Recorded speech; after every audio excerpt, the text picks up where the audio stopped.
If you are considering for E-2 investor visa or you are considering businesses in the United States, don't start your project right from looking for the businesses. As long as you do not have an established qualifying buyer's profile, you are not able to buy. You need to have your professional E-2 attorney or consultants on board so that they go through your profiling, your source of funds, because most of these businesses, before they share any information of the business, they want to know how soon you can close the transaction. Patrick Findaro, co-founder of Visa Franchise, excited to be joined by Raheel Sheikh, business advisor from Startup Business Bureau. Raheel, thanks so much for joining today. Thank you so much, Patrick, for having me. It's really an honor. So Raheel, you've kind of cracked a nut that we weren't able to do for the past 9 years at Visa Franchise, and that's helping people buy existing independent businesses for the E-2 visa. And we'll go in the process and how you guys crack that nut and are differentiated. But I'd love just to kick off a little bit about your experience and your move to the United States. Oh, wow. Okay.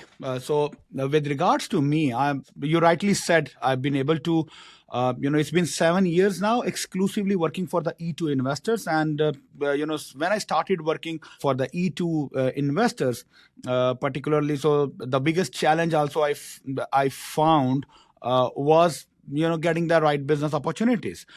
When it comes to me or my background, since we want to start from there. So I am a business consultant and I've been into the industry from the last 12 years. I initially was based in Dubai and, there also I was doing the same things, the business consultings and business expansions, business growth. And as per, once my client starts demanding, so I was doing their expansions from Middle East to the Western countries, to the European sides, and towards the the North American side as well. Later in the during the time when it's probably just a little bit before the COVID, then I also decided to explore the US market, and you would be surprised to know that I myself is on E-2, and I moved. That's right. And I moved on to USA based on my E-2 consulting. And another, advantage or another, you can say the feather on my wing is that I'm the only probably agency, at least which is known to me, which I have ever met or I have ever seen on the internet or wherever in Pakistan, or because I'm natively from Pakistan, who is on E-2 as an E-2 consultant. So that's like a big advantage of mine, because I've been there, I have done that, I have been all over the places. So now coming back to the the business side, that's when I started the E-2 consulting, though this was the challenge, and then I decided that we're gonna focus major and more on the business sides of the E-2s. And that's what our forte, and that's what we, currently work on. And, for an existing business, there's definitely some benefits and attractiveness in terms of an established customer base, hopefully cash flowing, but definitely revenue. Why an existing business? And maybe you could go through a couple examples. Okay. That's a great way to start, when it comes to the comparisons between the starting a new business and buying a business. So as a business advisor, so, my job is to provide as per the customized individual objectives and the requirements. I do the customized strategical plan, whether somebody should start a business or somebody should buy a business. So I give them the, the plethora of information and knowledge and resources for both of the options. So you understand, Patrick, that entrepreneurship or starting a new business is not for everybody. And the same way, buying a existing business is also not for everybody. So everybody's individual requirements are different. So, for example, if somebody is having a higher risk appetite, or somebody wants to be that the cool entrepreneur who want to build a startup, or who want to become the CEO of a startup and go towards the fintech routes, or the tech-based startups route, then of course starting a business is much better way for him. But if somebody is a little more conservative, or I would say more statistical, and he want to be take the maximum optimization of their investments. He want to make sure that there is a the secured way of doing the business transactions. Then buying an existing business is a great opportunity. And when it comes to the buying of business in America particularly, so I'm sure you would be aware of there is a great phenomena which is going on as of now, which is called the greatest transfer of wealth, which is right now The silver happening. wave. Oh, yes, exactly. So so just for the audience who do not know what is that, the greater transfer of wealth. So basically, America being, the one of the most populated country in the world, and we have a serious. We foresee a serious dilemma or a serious problem coming up, which is our baby boomers are retiring in the next decade. So that means in the next decade, 7 to 10 years of time, around 65% of the American population is going to get retired because they belong to the baby boomer generations. And you know what? The best part is, out of these baby boomers, there are around 30 to 35% of this industry, this segment of the population, they own and operates the local businesses, the SMBs, the small and medium businesses. That means there is a huge inventory coming up into the market every single day. So, as per some of the stats and the surveys, around 10,000 of the boomers are retiring every single day. And that translates it into, if you sleep tonight and you wake up tomorrow, there is on average 2,500 to 3,000 new businesses coming to the market, which is available to do the transition, to exchange hands.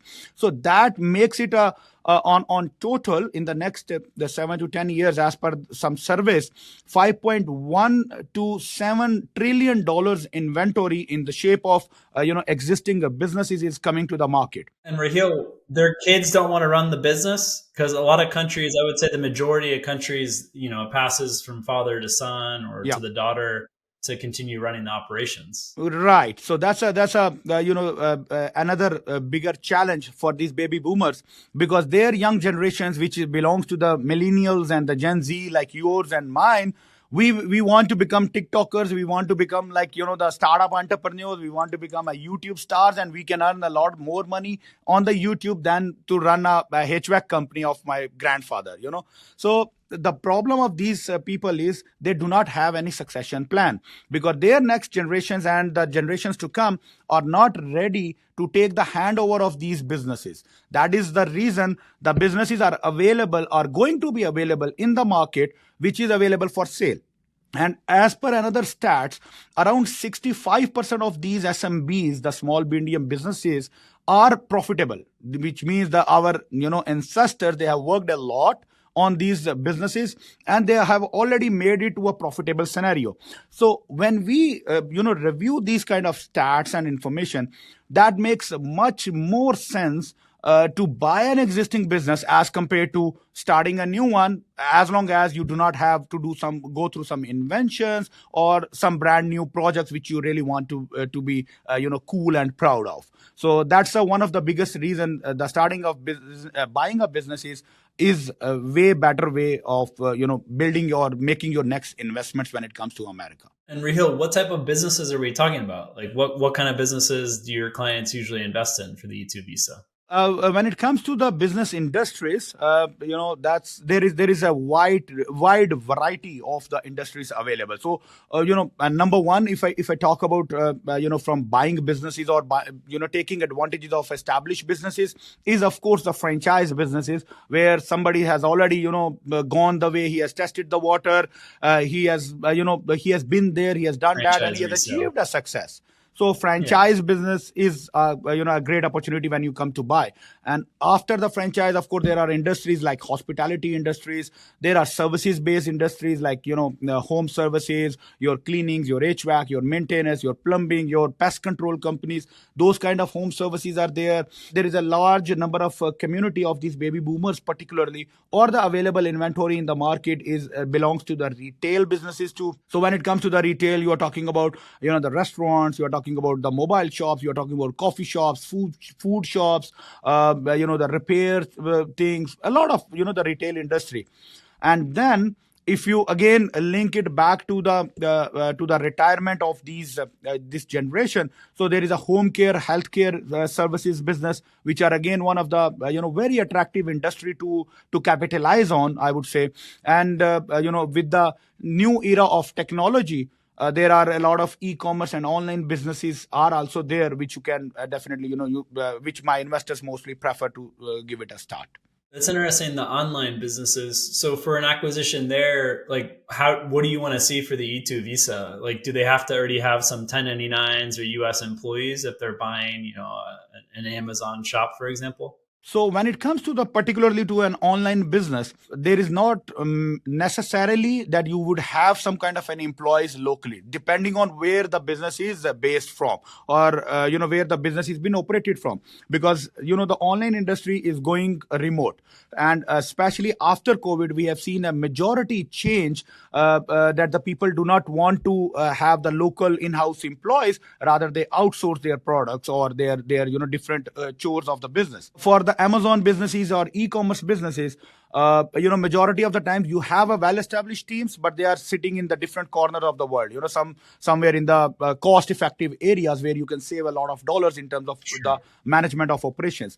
So, not necessarily we need to have the number of employees, but we need to see the overall business structure and the business model. How old is the business? How viable is the business? What are the future prospects of that particular business? Because in e-commerce, there is another issue which we sometimes face. Some of the product, because some of the businesses are based on single products, because it's e-commerce, and when you do the private labeling, so it's a single product business, and that product has its own life cycle. It's an age, or it's an seasonal product. For example, now we are hitting the Halloween, so there are a lot of new businesses starting promoting the Halloween products or the vacation products. So we need to see and evaluate whether that business is a seasonal or is a all season business, and then whatever the marginalities are there is a different segments of the business and industries which we need to dissect to make sure that the business is making sense, and it follows and fulfills the E2 requirements too. That makes sense. And, we get asked a lot just about gas stations, and that's not something that we advise on. I know your group's set up to help with that. Yeah. Is buying an existing gas station a good option for the E2 visa? Okay, so gas station business is one of the very favorite business, especially when it comes to the Southeast Asian, the population. They have friends or cousins that did that in the Everybody, past. all their families are working in the gas stations, and they love buying the gas stations. It's one of the top favorite business. So It's comfortable. Yeah, it's something they know. Like right, hotels. easy, absolutely. So only the challenge of the gas station which I see, and that is not for today, that is again for the future, because of the EV technology. The electric vehicles are booming, and electric industries are expanding like anything. So I could foresee that in the next 7 to 10 years, again, there will be a very big dip into the gas station industry.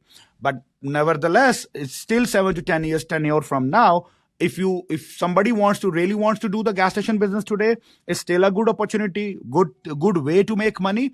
But only the strategical approach would be that you enter into the gas station industry today and start your plans for the next 5 to 7 years down the line. Either you convert it to an EV stations, or you convert your location to add some multiple revenue streams into your location. I know we have a case with one of your clients where they bought the gas station, and now we got to look to find a franchise food concept that can come into that space. Exactly. And right now, I have one of my clients. He's based in Louisiana, and he bought a whole, it's a big, probably like 2-acre gas station with a car wash, with there is a big land also on the back where they have the condo for the owners living apartment, and they have a food station, they have a deli. So it's in one gas station, it has probably some so they 6 to never 7 will revenue leave. streams.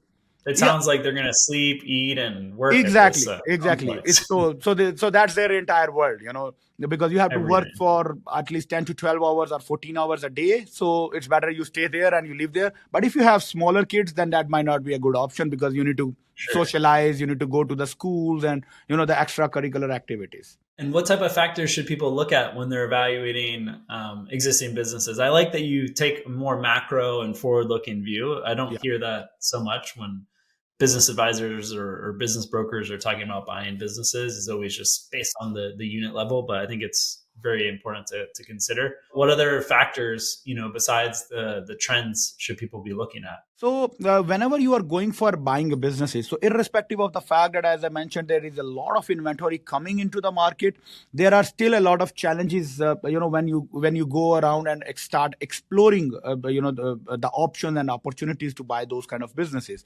So the key factors which I usually recommend is the first and foremost, of course, you need to see the numbers. You should be able to understand the business numbers, the business viabilities and business profitabilities, because that's the only reason you are entering into a buying business industry. So you need to make sure that you perform a very strict and stringent due diligence, and the entire the financial reports and the financial records of the business, you need to make sure that you are reviewing it, or you are taking a professional help. That is the best way to get the things done. So take a professional help and review the business financials first, and then after the financials make sense, then you need to understand the overall industry and the market conditions. If there is some particular business which is again a diminishing industry, or the business might get obsolete after the moment you take over. So you need to make sure you understand and review the industry trends very effectively and efficiently. And then after that, you need to since you are buying the business with regards to the E-2 investments, so you need to make sure that you check the business should meet the substantiality requirements and the marginality requirements as well. What do you want to see for each of those, for substantiality and then marginality for an existing business? Yeah, so substantiality means, I mean, okay, so for example, there is one of the guy who calls me maybe like last week, and he happened to find one small store. It was a convenience store, which was probably 150 miles outside the city areas in some, lonely suburb area, the standalone shop, individual. And that shop was making around, let's say, $500 to $700 sale a day. The sales price was $15,000 only, because it's just sitting in the middle of nowhere, literally. And the guy was very attractive. Oh, like $15,000. Should I buy that business? I mean, I don't care even if it is the best business in the market, but that will not meet the substantiality requirements of your E-2. You need to have your reasonable amount of money to put in. So that is one kind of an example. You usually want to see what, like 100K? 100,000. 100,000 is I know change of status. We've had approvals for less than that, less but than it that, seems like right? consulate level, the substantiality Every requirement usually counselor has a 100K. different substantiality. Like for example, if you go towards the Canadian consulate and you compare Yeah. it with the Karachi, I mean, you cannot match. So you Yeah. naturally Canadian consulate Canada is seems like 80K checks the mark, and we had a exactly former consulate staffer that right. says he's had a lot of cases approved sub 50, but you're going to have a lot of scrutiny if you're just investing Absolutely, and fifty especially thousand when it dollars. comes to the change of status scenario, the 50,000 works very well. But That's the true. thing is, Patrick, I don't know about yours, but in my case, I don't want to market it as a $50,000 investment product, because then everybody who does not even have the additional resources to justify that 50,000, Yeah. everybody will start jumping in. So No, so it yeah. I think if you're going to do this, whether it's starting a business, starting a franchise, buying yeah, an existing business, you got to have at least 50K to live off of, exactly, for the like next your year operating capital. to support your family. I would say operating capital, there's like operating capital for the business of what, 15K or whatever, working capital. But then just like aside, like maybe the business dips and you're having issues. I've seen it with franchising where people are tight on cash Right, and they don't spend money on marketing. right, And then it just becomes a death cycle and they go exactly. down. Because you Where if don't they have a have that marketing extra budget means you do cash not for have their a head, revenues. Yeah. or maybe the spouse gets a job and is able to, start making money for the family. Absolutely. So I always, recommend my people, my investors, that at least a reasonable amount of, 6 months of your personal day-to-day, Exactly. kitchen income or rentals and the cost of education and, the insurances and taxes and all those things, that is called as a cost of migration, which you definitely need to have in your pocket, other than, capital and operating expense of the business. And it's going to depend, if they're Yeah. moving to Miami, it's probably going to be 10K a month, Yeah. where if it's Right. certain parts of Texas, it could be as low as 4K a 4K, month for the exactly, family. exactly, and everybody's lifestyle and a family size also. Not to forget that, because Yes. if I got one of my clients from Middle East. He has may God bless him. He has 7 kids, and That's now awesome. Yeah. and 3 of the kids are going to the universities. I mean the colleges. So. Now he is telling me like, okay, $50,000 business. Should I buy? I said, I mean, what? In which world are you coming from? Like that business is Yeah, not he's got gonna to give. be making at least 12K a month. Exactly. So the cost of living varies from your different aspects. So you need to consider that cost of living too. If you have a family of 3 or 4 and you are living in somewhere in the mid of Texas, yes, 4,000 is a decent money for you to survive. So Yeah. that's just something which you need to definitely consider. And another, I would add another aspect of the business consideration is the business should have, at least, if not today, then at least in the future, a potential to create the jobs. Because again, when we link it to the E2 requirement, so we should make sure the business has a potential that once it grows, it would have a requirements of getting more employees and getting more help from the market. That all makes sense. And I know you have a few different business entities, but Acquisitions LLC, how does that group help with the process of actually buying and supporting with the due diligence or looking at the risk? Okay, so Acquisitions LLC is basically our wing for, particularly and dedicatedly for buying businesses and business brokerage. And, what we do in Acquisition LLC is we help our investors to do the complete and thorough, due diligence, finding the qualifying business in the market, helping them and assisting them in finding the right opportunity, and then evaluating and analyzing that opportunities as well. So that includes like risk assessments, that includes their licensings and regulatory or legal requirements are being completed and fulfilled, because sometimes in buying businesses, licensings becomes very critical and very crucial. Oh yeah. Maybe somebody has a license already in place, but that license is not transferable to the new Transfer. buyer.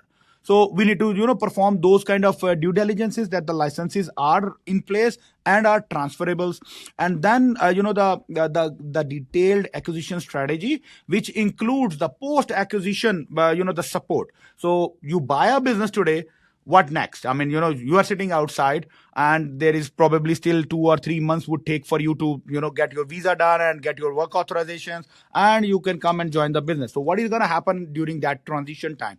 So we help in navigating those kind of strategies. And once you land here, what you going to do next? So today your E2 is approved, and then tomorrow you land here with your family.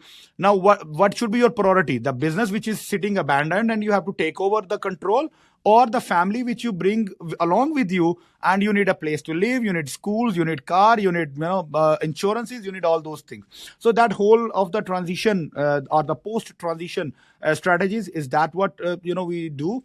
And then of course the lease is one of the bigger challenge when it comes to acquiring a business. So we help them in navigating the lease contracts, lease negotiations, the financial restructuring of the business. So those kind of all from scratch till end, the support and services we provide to to our, especially when the investors coming new to the country. One thing that's important, I guess, to clarify too, is you provide the credibility. Yeah. So instead of putting a 6-month deposit or 9-month deposit, you can help navigate and try to get that lower. And I'm sure people are sitting in Canada, Pakistan, the Yeah. UK, Dubai, asking for, business for sale on Biz by Sell. Good That's a luck, nightmare. getting a response. Yeah, And like, that's you one know, of the nightmare, and that's actually one of the biggest challenge also, Patrick, which I have tried to explain to every single of my potential clients. What people thinks, okay, so we need to do E2, that's fine, so let's start hunting for the business. So what they do, they go to the Biz by Sell or the Facebook Marketplace or the Craigslist of the states, and they think there will be a business available, and they will send them an email or a contact, fill up the contact form, and boom, you got the business information.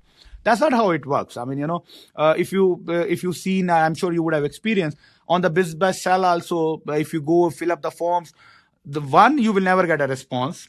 And the second, if you get a response, there is so much of the documentations and procedures and processes which you will say, oh, leave it. So Well, I that's know a such a, lot's also bait and switch. Like one yeah, of my clients is selling a franchise in Texas, and I came across the listing. I think it was on Biz by Seller, one of those sites. yeah, And they go, oh, the business is already sold. Like, why is it still there? And I think right. it was the broker trying to generate leads and kind of switch them to some other type of business. Exactly, this is how they do. And the and another pain point, Patrick, is if this kind of a listing is there, you get in touch with the broker. He is not going to tell you upfront that, okay, no, this business, I'm sorry, this was off the market and we just forget to, Yeah. or give update. They will still do the NDAs, they will do the documentations and the proof of funds and those kind of things, so that they have all and every information, and at the last they will say, oh, sorry, this is not available, the next one is available. So that's one of the biggest challenge for buying businesses, right?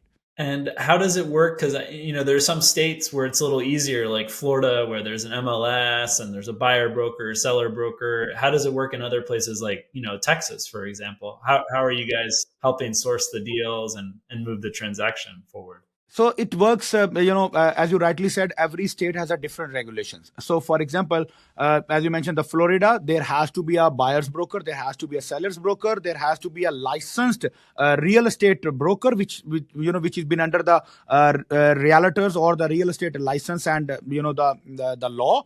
So they perform or they behave a little bit more better or more professional as compared to, let's say, for example, I am based in Virginia. So in Virginia, the business brokerage does not require the licensed broker or licensed agent on the panel. So what happens is here, for example, if tomorrow somebody freshly graduated from the school, he wants to come in and join the board, he can become a business broker. And then he do not have that kind of a regulatory or the legal check and balance in terms of how he do the professionally the business. Of course, there are legal check and balances, which is the federals, in terms of doing the transaction and being transparent, that is there. But on the state level, to do the or to conduct your professional approach of the businesses is not there. So it's same way in many states it varies. So that still remains a challenge. But what we do and how we can still somehow try to navigate or jump over these kind of obstacles is through our offline brokers network. So let's say if we talk about California, Chicago, Florida, New York, New Jersey, Texas. So those are like the top favorite destinations for international investors. So we got plenty of good brokers, the business brokers Sure. on our panel already. So not necessarily we always go online, but we go offline as well, and we try to find the local deals in that market. So that helps and gives us a little bit of advantage as compared to the standard practice. And what type of volume are you seeing, like on a monthly or annual basis? Like how many people are you helping navigate buying an existing business for the E-2 visa? When it comes to the buying a business, so particularly for the E2 visas is a separate segment, and in general, because sometimes we do get the local investors and the local leads as well who want to buy the businesses locally. So local Sure. volume is of course quite high, but for the E2 particularly if we talk about, so we have a very decent number of E2 investors every month. So but okay, so there are for E2 investors, which is on my agency portfolio.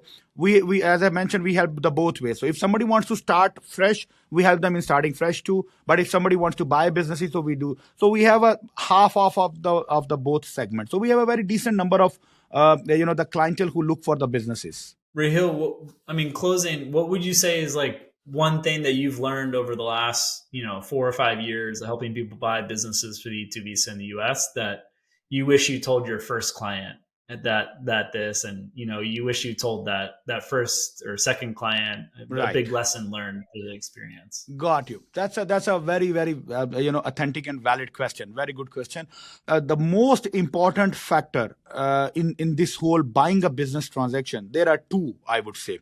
Number one, you need to make sure that buying a business is not like you go to a grocery and buy a milk bottle and pay the $6 and get a milk. So it's not like it doesn't happen overnight, right? It's a time taking process. Even though we have a very good reputation and very good resources and connections, for some particular businesses, we still need to struggle a lot and do a lot of hunting. So on average, you have to keep in the mind that you are talking about at least a 9 to 12 months in of a time period if you are looking to buy a qualifying business.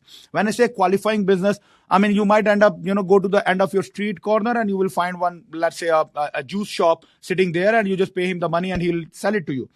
But that business may not be a qualifying business for your E2, or even if you get an E2, maybe after that for your as a good investment returns, it might not be a good business or a good investment opportunity, right? So that is one which you need to consider, that it's a time taking process. And the second, that is the biggest mistake which people do.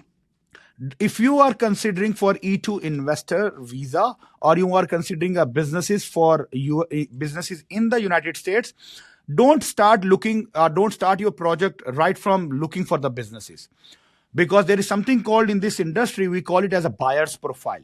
So as long as you do not have an established qualifying buyer's profile, I don't care, irrespective of how much money you have sitting in your bank account in your hometown, or you get the best business in the market, which is like once in a century opportunity for you, you are not able to buy because you do not have a buyer's profile. And when I say buyer's profile means that you need to have your your professional E2 attorney or consultants on board, so that they go through your profilings, go through your source of funds, they go through your current credentials, then they filter out the business search, that what kind of industry you want to do, what kind of states you want to do, what kind of a business volume you want to do, how much is your investment budget should be for that particular business. And then you have your company or LLC or the incorporation established, you have your bank accounts established, you have your money transferred and sitting ready to be invested in the market, because most of these businesses would require an NDA, they would require a proof of funds, and they would require to, before they share any information of the business, they want to know how soon you can close the transaction. So if your buyer's profile is not ready, you cannot close the transaction probably 3 months down the line. Exactly. So these are the two important factors which I say everybody must consider. Raheel, we've worked with quite a few franchise brands where basically the current franchise owner, that there might be 20, 30, 50 locations, bought the franchise system. Mm-hmm. And we had Raheel Patel, who owns Options for Senior America, on our YouTube channel a few months back. And he said it took even longer, but it was a high millions of dollars worth that he invested. And he had some crazy number of letter of LOIs and legal fees. But obviously, if someone buying a business, 100K, 200K, it's not going to take 24 months, can be more in line with 9 to 12 months, like you said. Right. But how many letters of intent and how many engagements do they usually have to go through? And I know it could be a little, could be a lot, but what's a reasonable expectation? Right. So someone also doesn't get discouraged where the first or second deal doesn't materialize. Right. Okay. So that's again a very technical question. In terms of the LOIs, or the number of communications and the channels which you open with the businesses or business brokers, on average, if it is, so there is first one condition. So for example, if somebody wants, let's say, a mobile repair shop, okay, technically the mobile repair shop in a city in somewhere in Ohio, okay, and in one particular location. So that means there is a very limited inventory available in that market. So it's a zip code of probably, let's say, a 5 miles radius, and there are already 3 shops available in that radius. So it becomes very limited audience, right? But in general, if you talk about you are okay with buying a gas station in, let's say, Houston, Texas, anywhere in the Houston, Texas, with a budget of $250,000 to $300,000, that gives a bigger bracket. Now we have a room to play, to find the right opportunities. So in that kind of a segmentations, we tend to go at least somewhere between 4 to 6 as a reasonable LOIs. Where we hunt the business, we find we collect the documentations, we review the business, and then later at the end we finalize that, okay, this business has, because most of these businesses also, they are not because they are not linked with the immigration, so they might not have a good updated tax records or their financial records. So if they do not have a good financial record, we cannot buy it for E2. So we rejected, for example, 3 businesses we rejected. 4th business we found out, we audited, we performed the due diligence. We said, okay, thumbs up, go ahead, go on. We sign up the deal. and then we go to the the property managers, and the property manager does not like us, due to whatever the reason, so it gets rejected. So on average 5-6 LOIs is reasonable for each business. If you get sooner than that, it's lucky. Okay, that's well said. Yeah. Well, Raheel, you're a wealth of knowledge, everything E2 business related, startup, buying a business. We look forward to working closer together over the coming months and years. And thanks so much for joining us today. Thank you so much, Patrick. Thank you so much for having me, and looking forward to work together. Thanks, Raheel. Thank you.